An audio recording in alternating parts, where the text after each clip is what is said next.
Kahit tirik ang araw, tuloy sa paggapas ng palay ang 63 taong gulang na si Mang Modesto Palaganas.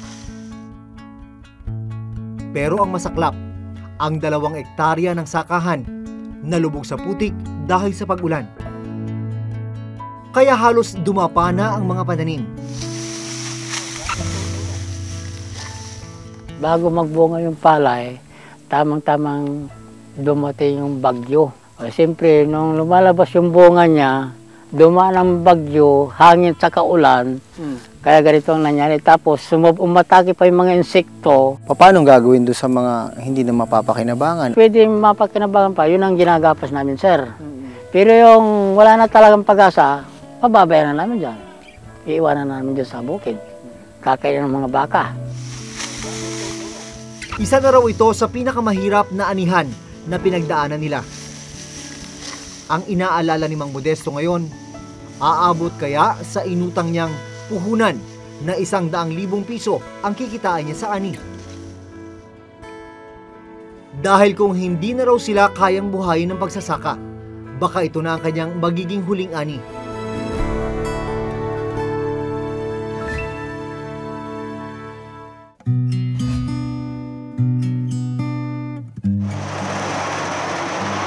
Sa modernong panahon tulad ngayon, marami nang umaasa sa teknolohiya, gaya na lang nitong harvester, na sa maiksing panahon ay mas marami yung naaani. Pero meron pa rin namang ilang sakahan na umaasa sa mga tradisyonal at sa makalumang paraan ng pag-ani. Pero pagod sa katawan, ano, pag ganyan? Ay, pagod talaga. Maraming trabaho dito, sir. Siyempre, gagapasin, bibigtisin pa yan. Tapos ibabalin mo, saka hakutin. O, saka titisirin. Matrabaho lang. Kaya lang, pag susumain mo sa gastos, mas maganda pa ito kasi walang masasayang eh. Ay kung yung kwintay mo yung nalalaglag sa harvester, malaking bagay mo yung nalalaglag na lupa na palay.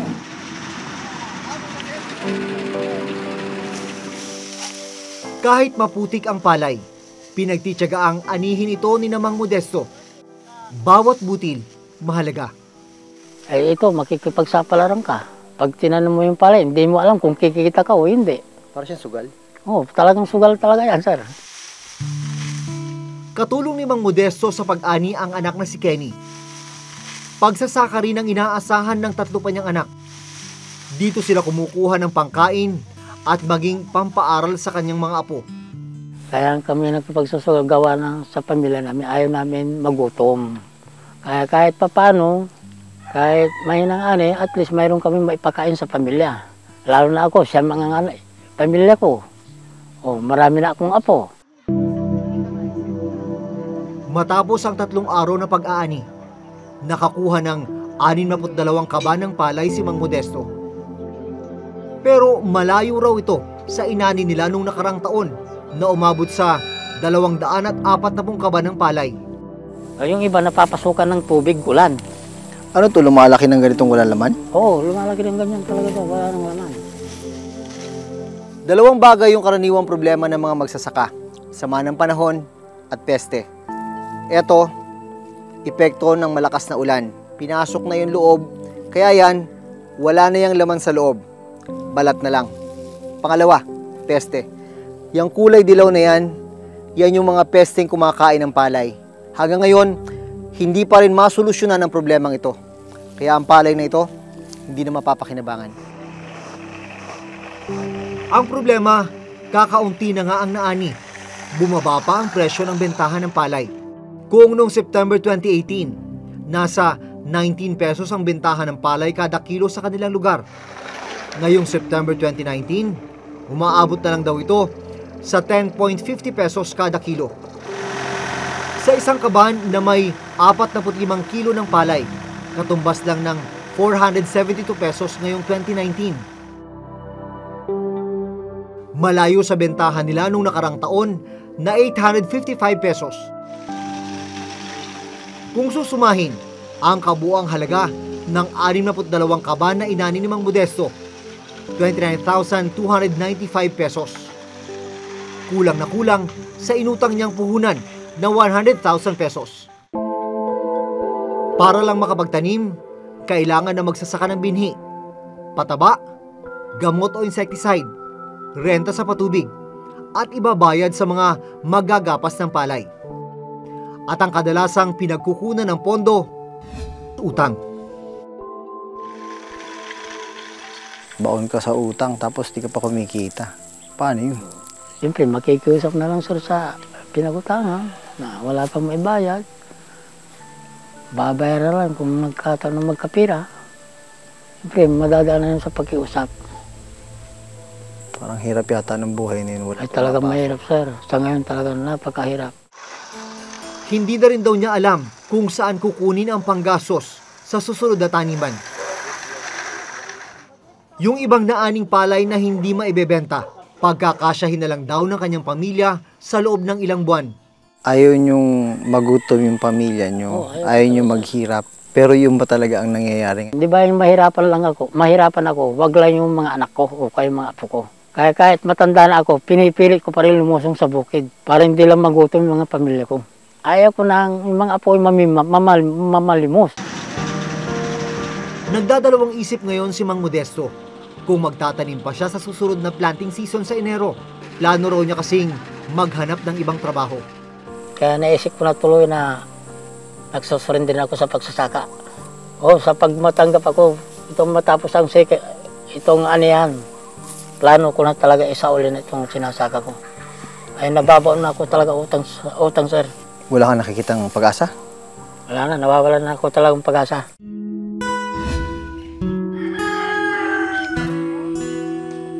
Sa rice granary ng Pilipinas, naabutan naming nagbibilad ng inaning palay, si Lola Ninita, 83 taong gulang.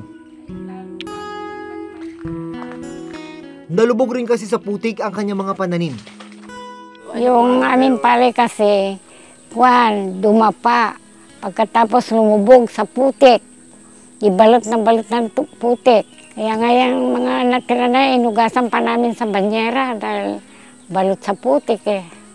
Yan, 3 araw na nakabilad dyan.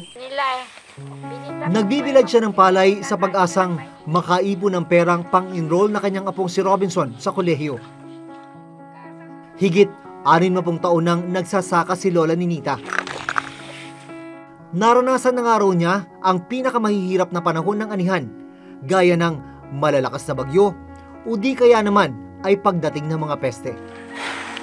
Pero kaiba raw ang nangyari sa kanila ngayong taon. Ito, 4 na bisis na binibilag na. Maputik pa rin.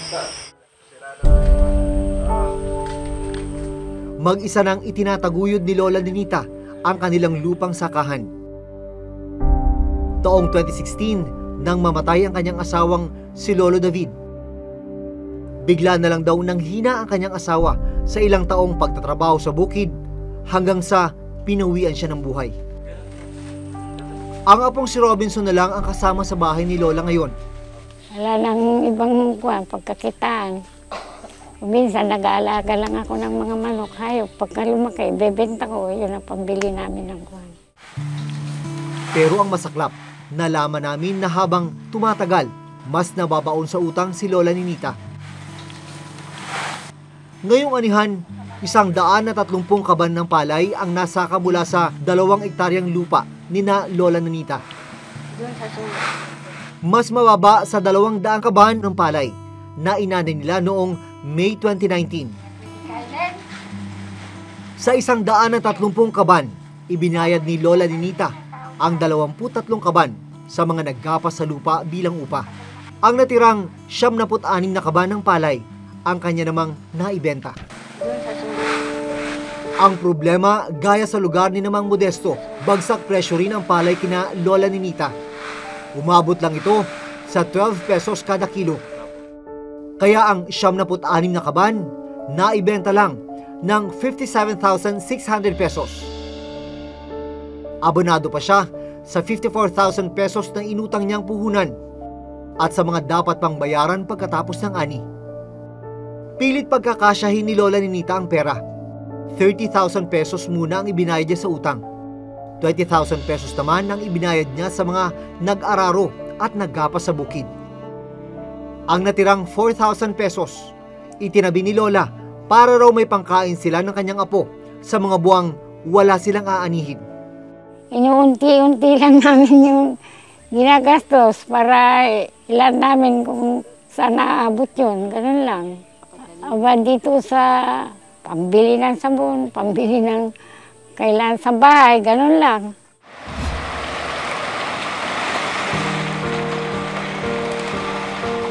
Ang masaklap, natuklasan naming ni hindi pa siya nakakaahon sa utang nung nakarang anihan. May utang pang 76,000 pesos si Lola Ninita sa kooperatiba para sa ani noong Mayo. Kung nagsaka ka, talagang uutang ka ulit. Nagtitis na lang kami. Ayaw din namin ibenta yung aming mga lupa.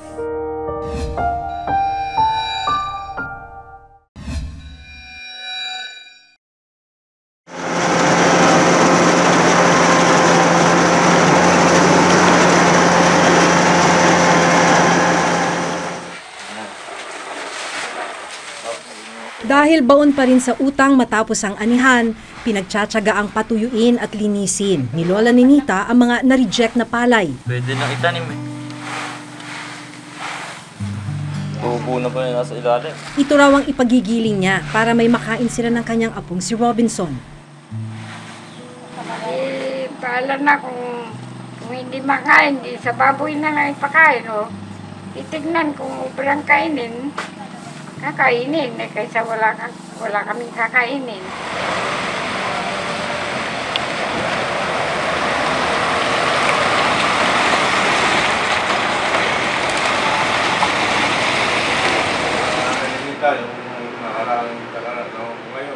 Ang masaklap, natuklasan naming ni hindi pa siya nakakaahon sa utang noong nakaraang anihan. Nakautang pa ba ako sa susunod? May utang pang 76,000 pesos si Lola Ninita sa kooperatiba para sa ani niya noong Mayo. Kung nagsaka ka, talagang uutang ka ulit. Yung iba naman, kung may utang ka na nga, hindi ka na pautangin. Paano ka hindi nakabayan? Pwede hahanap kami kung sino ang magpapautang, ganun lang. Kung minsan kumakagat pa kami sa mahal na tubo, 30%. Paano nga ba nangyaring bumagsak ang presyo ng palay sa ilang lugar sa mga nakalipas na buwan? Para sa grupong Bantay Bigas, epekto ito ng ipinatutupad na Rice Tarification Law. Sa ilalim nito, tinatanggal ang import quota para sa mga trader. Dapat ang batas lang ay tungkol sa tarification o pagpapatong ng tariff doon sa mga imported na bigas na pumapasok sa ating bansa. Pero sa pagsusuri namin ay ito ay liberalization law dahil doon sa pagtanggal doon sa mga regulatory power ng NFA para i-ensure na yung mga ini-import ng bansa natin ay hindi ganun bumubuhos sa ating palengke, nang sa ganun ay yung ating produkto ng ating mga farmers ay hindi mawala. Malaki yung increase ng share ng imports, very much higher itong first 9 months nitong 2019 than the whole 12 months of 2018 or the whole 12 months of 2017. Ang mga trader na dating bumibili ng palay, may access na sila ngayon, at least yung mga malalaki sa kanila, na mag-angkat ng bigas mula sa ibang bansa, mula sa Vietnam or sa Thailand. Napupuno na yung bodega nila at they can keep on sourcing more cheap rice anytime they want from abroad. So talagang discourage sila to purchase local palay. So ang tendency niyan, bumaba yung demand for local palay, talagang babagsak yung presyo. Giit naman ng Department of Agriculture, maganda ang hangarin ng Rice Tarification Law. Dahil bukod sa pagpapababa ng presyo ng bigas sa merkado na malaking pakinabang sa mga consumer, kasabay rin ito nagpapatupad ng Rice Competitiveness Enhancement Fund o RCEF para sa mga magsasaka. Ayon sa batas, may 10 billion pong ilalaan na galing sa taripa mga imported rice. Yung sa 10 billion yon, 5 billion pupunta sa farm machineries. Yan po ay naman under sa PhilMec. Okay? Tapos 3 billion sa seeds, 1 billion sa training extension, at 1 billion para sa credit na paghahatiin ng Land Bank at DBP. Maglalaan rin daw ng 15,000 pesos para sa piling 170,000 farmers sa buong bansa na may lupang 1 hektarya pababa. Yan po ang gustong gawin natin ngayon sa RCEP, na tulungan ang mga maliliit magsasaka, lalo na yung umpisahan ho namin sa mga magsasakang nagtatanim sa 1 hectare or less. Sila bibigyan ng ayuda. Ngayon po, bibigyan namin sila ng 15,000 pesos, no interest loan, no collateral, payable in 8 years. So, although kulang pa yon, kasi base sa aming datos, mayroon po mga 600,000 farmers na nagsasaka ng less than 1 hectare. Pero para sa mga magsasaka ng Malasiki, Pangasinan, gaya ni Mang Modesto, malaking tanong kung paano nila pipiliin ang 170,000 na magsasaka. Kung susundin ang sinabi ng DA, tanging mga magsasakang nag-aani ng 1 hektarya pababa ang mabibigyan ng 15,000 pesos na ayuda. Paano naman daw ang mga gaya ni Mang Modesto na 2 hektaryang lupa ang sinasaka?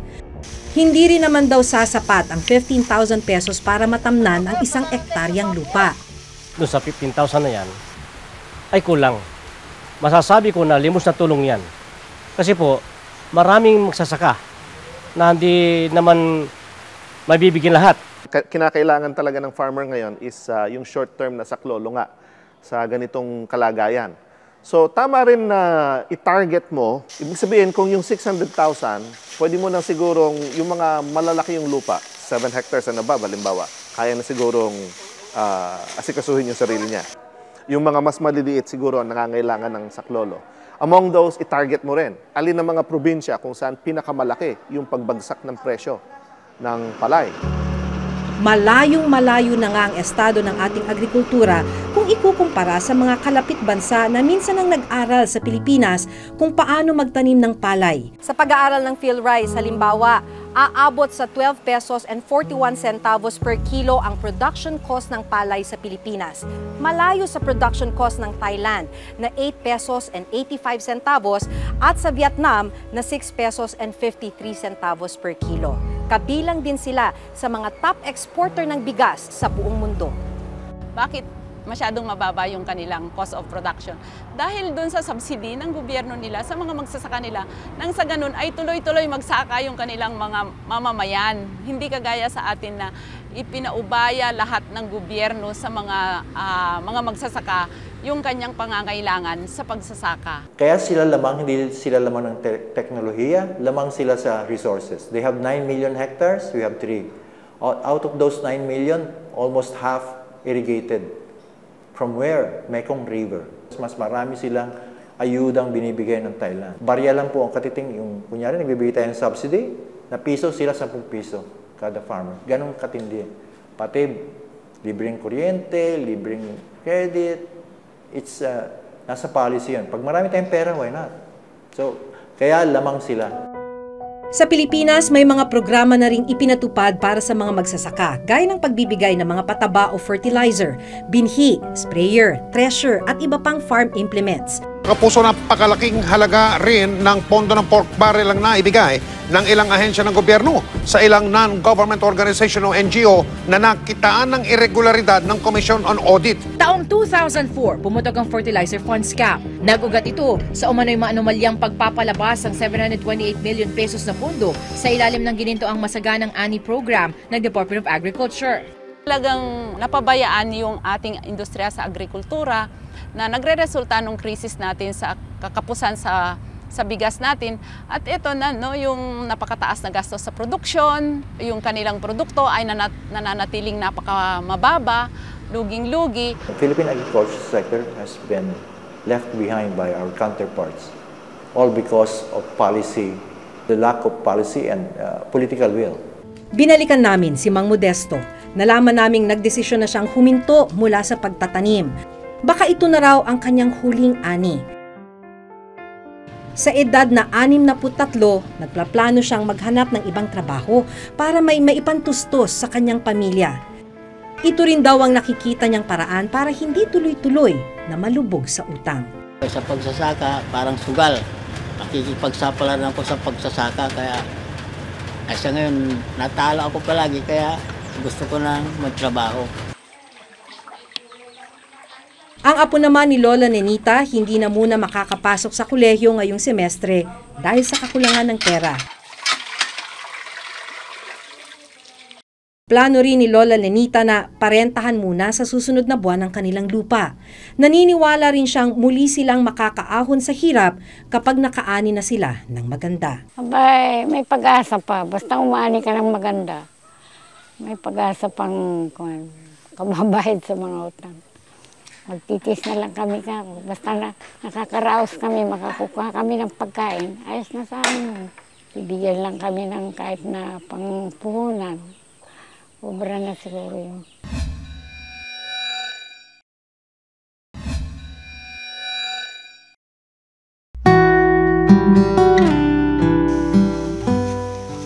Sabi nila kung ano ang itinanim, siya rin ang aanihin. Pero ang malungkot tila hindi ito totoo para sa maraming magsasaka. Nagtanim sila pero utang ang inani. Sana'y hindi dumating ang araw na lahat ng magsasaka mapipilitang tumigil sa pagtatanim at gapasin ang kanilang huling ani. Hanggang sa susunod na Huwebes, ako si Maki Pulido. Ako si Jun Veneracion. At ito nakatala sa aming Reporter's Notebook.